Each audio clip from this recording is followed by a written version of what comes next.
All right, let's go on to item number 2 here that I actually found this really fascinating. Now, we know that Universal is gearing up their own streaming service, much like everybody is gearing up their streaming service. A little bit later this afternoon, I'm going to announce my streaming service. Me too. How'd you know? It's just going to be a bunch of videos of fish. Just videos of fish. I have no idea what else to do. But Universal is going to be playing with their streaming service, and one of the things that's differentiating theirs is the fact that it's going to be free. It's good. They're going to be ad-supported like a traditional television network, but it's going to be free to watch. You don't have to sign up for another one. Well, apparently IMDb is getting in on that too. Now, IMDb has been testing this new thing called Free Drive, but now they're going to be doing a whole bunch of expansion, and they're changing the name of Free Drive, which never made any sense. Free Dive, sorry, which never made any sense. And they're changing it to IMDb TV, which, while maybe a little on the nose, is actually very descriptive and all that kind of stuff. Now, they're doing they just signed new deals with a number of the studios, with content providers, and they're going that same route the Universal's going. It's free, it's ad-supported, with what they're saying is going to be about 1/3 the amount of ads that traditional broadcast networks do all at the same time. This is a part of the story that's out there. This comes from Variety. Over the next few months, IMDb TV will add thousands of new titles to IMDb TV, which it claims will triple the number of movies and TV shows available to watch for free for users in the US right now.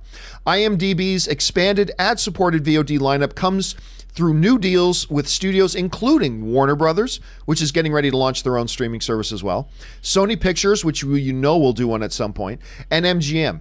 New titles to become available on July 1st on IMDb TV include Lionsgate's La La Land, the first time it will become available for an ad-supported streaming service amongst, as they said, thousands of other titles.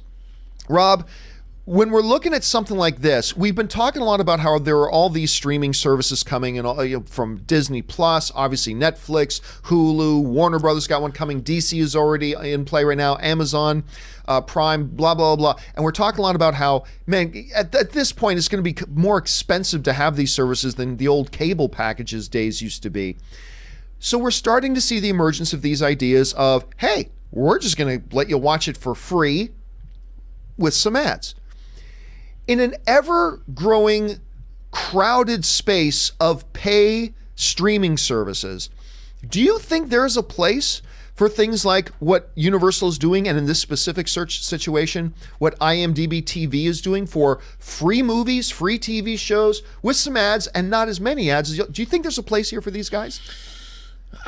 Maybe. It just depends. We here who live in Los Angeles know IMDb, and I'm sure a lot of the world does too. I know Amazon owns them. Yep.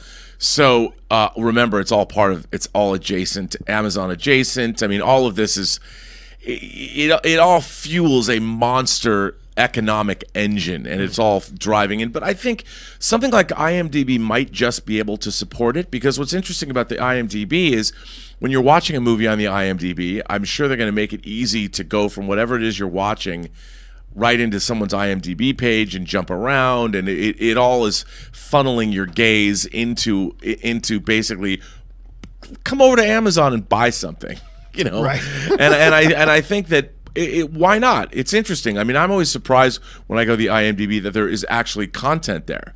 They have shows that they've made for the IMDb. I'm like, oh, that's interesting, and I'll click on and watch it. So I think they've got, with Amazon behind them, I think it's an interesting sort of backdoor sales tool.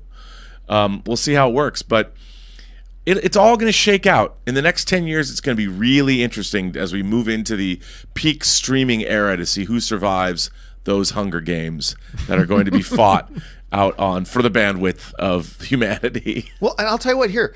I'm interested in this, provided it functions like a VOD service. If it functions like a video on demand, okay, so you got La La Land on your service.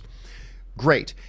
If it's not a situation where La La Land at 6 p.m., then fine. If you've got where I'm gonna have an interface where I can load it up on my Roku, see what you have available, and I can just anytime I want watch the movies you have in your catalog or the TV shows in your catalog, with the caveat that we've got a couple of little commercials I may have to play.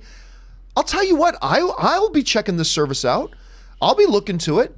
I mean, it all depends, but to me, I think the notion of going ad-supported traditional in the wake of everybody rushing to do the paid over-the-top service stuff, I think there could be a place, and we're just going to have to wait and see how that turns out. Guys, what do you make about this? Are you interested at all in free services that'll have movies and TV shows, provided you understand there's a few ads that are going to be played? Does that work for you? Yes, no, maybe, whatever. Jump down in the comment section below and let me know your thoughts. Okay, guys, with those two things down out of the way.